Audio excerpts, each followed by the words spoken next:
కార్మికులపై పోలీసు నిర్బంధం అవుతారు. చంద్రబాబు నాయుడు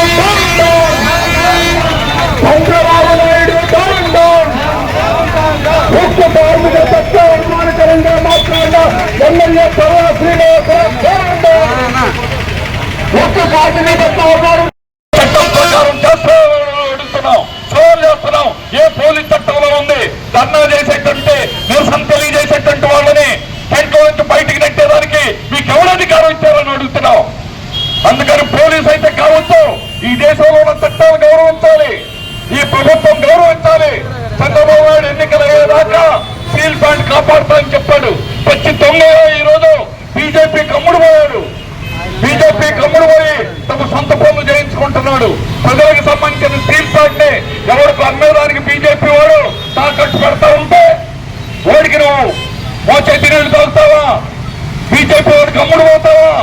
జనసేన పార్టీ పవన్ కళ్యాణ్ వచ్చి పెద్ద కబుర్లు చెప్పాడు, నా పక్కనే కూర్చున్నాడు, పెద్ద కబుర్లు చెప్పాడు, నేను రక్షిస్తానని చెప్పాడు.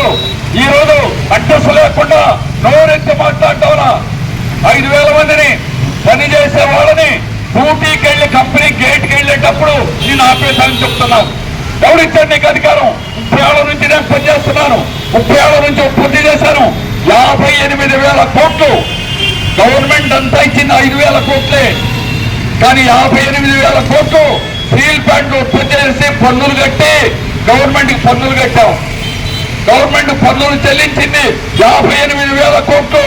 కేంద్ర ప్రభుత్వం మొత్తం ఇచ్చింది 5,000 కోట్లు మాత్రమే. అటువంటి దాన్ని ఈరోజు ధనవంతులకు అమ్ముకోవడానికి, స్టీల్ ప్లాంట్ అమ్మడానికి, షిప్ యార్డ్ అమ్మడానికి, పోర్ట్ అమ్మడానికి, BHPని అమ్మడానికి ఈరోజు ప్రభుత్వం పరిశ్రమలన్నీ అమ్మేస్తుంది. బాబుగారు ఈ తాతగారు ఉందా? ఇది ప్రజల ఆస్తిది. ప్రజల ఆస్తులు అమ్మేదానికి నీకు ఎవడని కాపించాడు? ప్రజల సంపద ఇది. సముద్రాలను అమ్ముతావా నువ్వు? గనులు అమ్ముతావా నువ్వు? ఇది ప్రజల సంపద, దేశం సంపద. బీజేపీ వాడు ధనవంతులు 10 మందిని, అదాని అంబానీ లాంటిది 10 మంది కోసం ఈరోజు పనిచేస్తా ఉన్నారు. మన ఋషికొండలో భూములు 1 ఎకరా టాటాకి 90 పైసలకి ఇచ్చారు. 99 పైసలు. టీ 10 రూపాయలు. కానీ ఎకరా 99 పైసలు 1 రూపాయి కూడా లేకుండా టాటాకి నువ్వు అమ్ముతావా? అంత పేదవాడు ఆయన. అట్లాంటి పేదవాడికి ఎకరా 99 పైసలకి అమ్ముతున్నావు. పేదవాడికి ఇళ్ల స్థలం ఉంటే, పేదవాళ్ళకి ఇంటి స్థలం ఉంటే ఈ రోజు నువ్వు వెనకాడుతున్నావు. అందువల్ల పేదవాళ్ళని అణిచి ధనవంతులకు దోచిపెట్టేటువంటి విధానాన్ని చంద్రబాబు నాయుడు, జనసేన, కూటమి, బీజేపీ పూర్తిగా చేస్తున్నాయి. ప్రజలు అర్థం చేసుకోండి. ఈ రోజు స్టీల్ ప్లాంట్ ఎవరికో నష్టం, కాంట్రాక్ట్ వర్కర్లకు ఉద్యోగాలు పోవడం కాదు. ఇది ప్రజలందరికీ నష్టం, ఉత్తరాంధ్రులందరికీ నష్టం. 1 కోటి మంది ప్రజానీకులు అత్యధిక ఓట్లేసి గెలిపించినటువంటి టీడీపీ, జనసేన ఈ రోజు ప్రజలకు ద్రోహం చేస్తుంది. నమ్మక ద్రోహం ఇది. ఎన్నికలు అయ్యేదాకా నేను స్టీల్ ప్లాంట్ కాపాడుతానని చెప్పి ఈ రోజు నమ్మక ద్రోహం చేసి ప్రజలను ఉద్యోగాల నుంచి తొలగించి పర్మనెంట్ వాళ్ళని 1,213 మందిని వీఆర్ఎస్ఎల్సి ఇళ్లకు పంపిస్తావా? ఇవన్నీ కూడా కుట్రతో ఒక ప్రైవేట్ కంపెనీ వాడు చెప్పినట్టుగా పోస్కో అని దక్షిణ కొరియా కంపెనీకి అమ్మాలని అగ్రిమెంట్ చేశాం. మేము తన్ని తెరవేశాం. రహస్యంగా ఒప్పందం కోసం మీటింగ్ వేసుకుంటే అది మాకు తెలిసి కార్మికులందరం కూడా వెళ్ళి వాడిని తన్ని తరివేసేవాడు. మళ్ళా ఇంకా అడ్రస్ లేడు. సౌత్ కొరియా నుంచి పోసుకునేవాడు. వాడి కంపెనీలో డ్రైవర్లు ఉండరు. అన్ని బళ్ళు కూడా డ్రైవర్లు లేకుండా నడుపుతారు.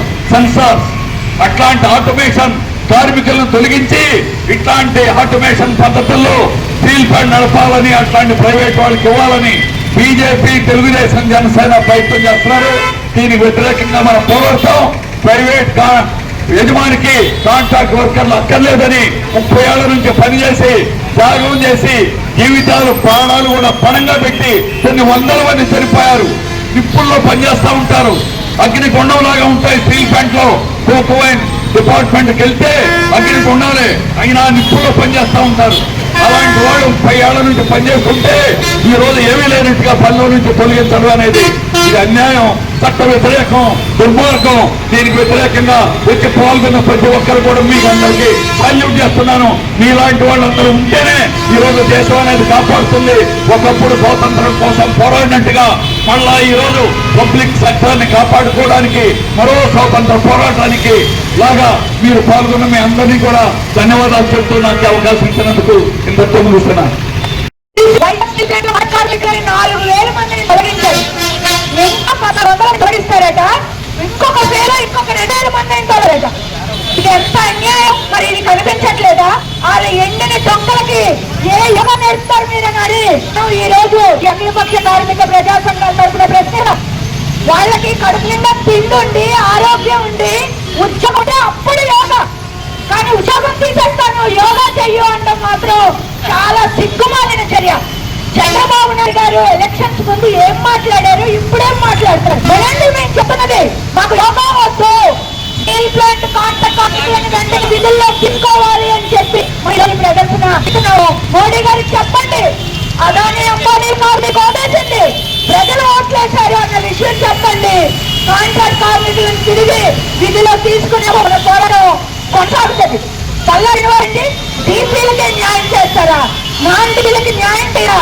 మీకు డీపీన ఓటు, నాన్ డీపీలు ఓట్లు లేదా? మీరెంతో చేసే 2 రోజుల పాటు అదంతా మోసమా? అదంతా జిమ్మిక్కా? మీరు చేస్తున్న దాంట్లో ఏది న్యాయం లేదా? ప్రజల్ని మద్దతు పెట్టి మోసం చేయడానికి మీరు ఆ రోజు నిరాహార దీక్షలు చేశారు.